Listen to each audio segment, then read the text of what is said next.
The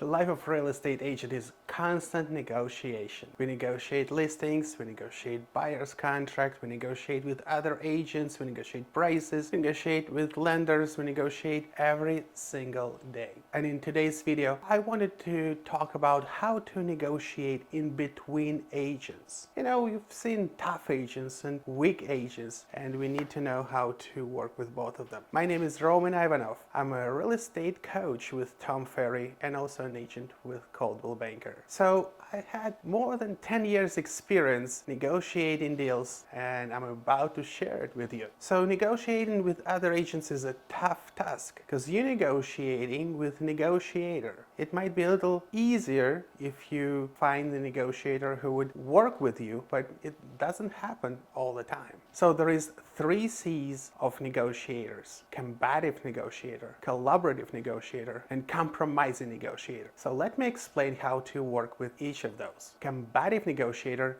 always draw the line on the sand and say, this is my deal, take it or leave it. If your buyer not gonna take my client's counter, I'm not gonna negotiate with you anymore. Take it or leave it. The way we're gonna negotiate with this type of agents is also draw a line. So this is more like who's tougher, and as soon as they see that you're tough as well, they will loosen their strengths and their ability to negotiate, and they'll start to give up certain terms. But be prepared that at the very beginning they will be very tough and make solid, bold statements that you will have to stand and respond the same way. Collaborative negotiators, the best. I love work with collaborative negotiators. This is going back and forth, give or take, counter offer to counter offer. Just keep in mind that on average we go 5 times back and forth. Counter offer, terms, price, dates,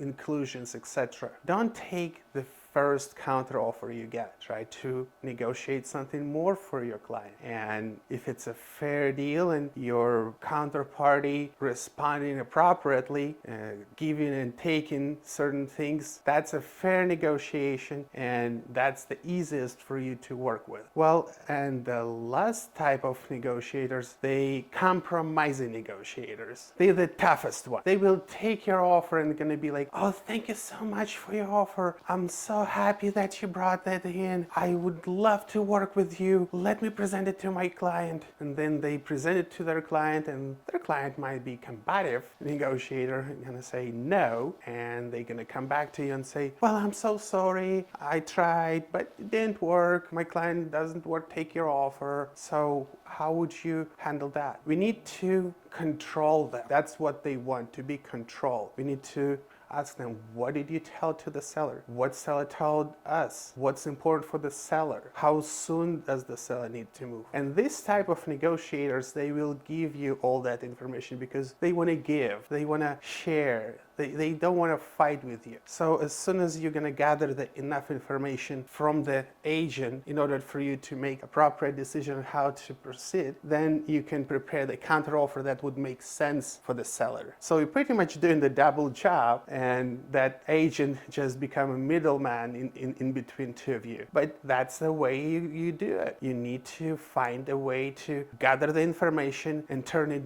back to the seller, to your buyer's best interest, or vice versa if you're representing the seller. Same thing with the buyer. So I hope this information was helpful. Go negotiate the best deal possible. Negotiation is everything we do. Thank you so much for watching. Please consider subscribe to my channel, leave comments below, and I'll see you in the next video.